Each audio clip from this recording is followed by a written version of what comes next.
Gülerse ellerin, ağlarsa soğuktan parmak uçlarının hissi tepeleri.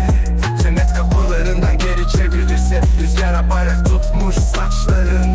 Adım adım yudum yudum, yağmurda tenimden ıslanır beni gören gözlerin.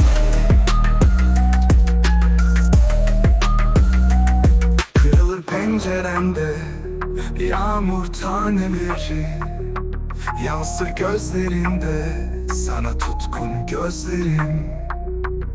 Duymak istemiyorsun, anlamı eskitilmiş.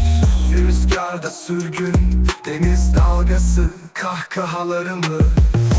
Anılarımda gülücüklerinle sıcak sürgün sevmelerimde. Teninde sancak açmış parmak uçlarımın hissi tepeleri.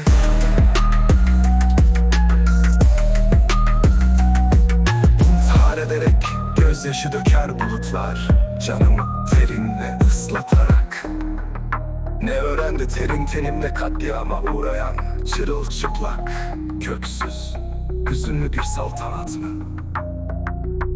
Baharını yaşarken güzel ömrümüzün, ne yazık ki gelip geçmiş ömrümüzden karlı bir günde yaşam.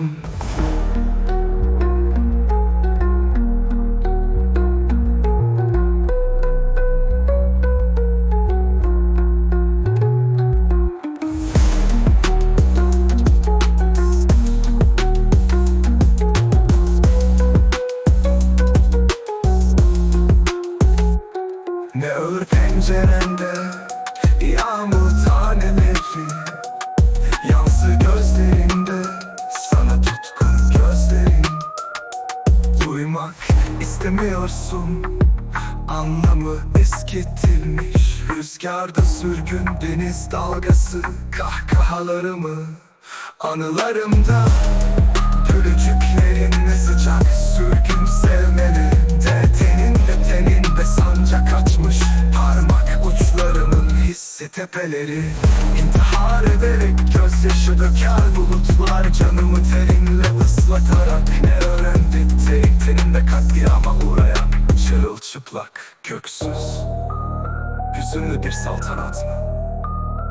Baharını yaşarken güzel ömrümüzün, ne yazık ki gelip geçmiş ömrümüzden karlı bir günde yaşam. Karlı bir günde yaşam. Ne öğrendi terin teninde katliama uğrayan çırılçıplak, hüzünlü bir saltanat mı?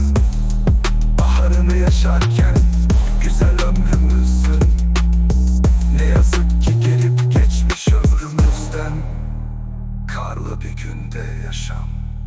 Karlı bir günde yaşam. Karlı bir günde yaşam. Ne öğrendi terin teninde katliama uğrayan çırılçıplak, köksüz, hüzünlü bir saltanat mı? Baharını yaşarken güzel ömrümüzün, ne yazık ki gelip geçmiş ömrümüzden karlı bir günde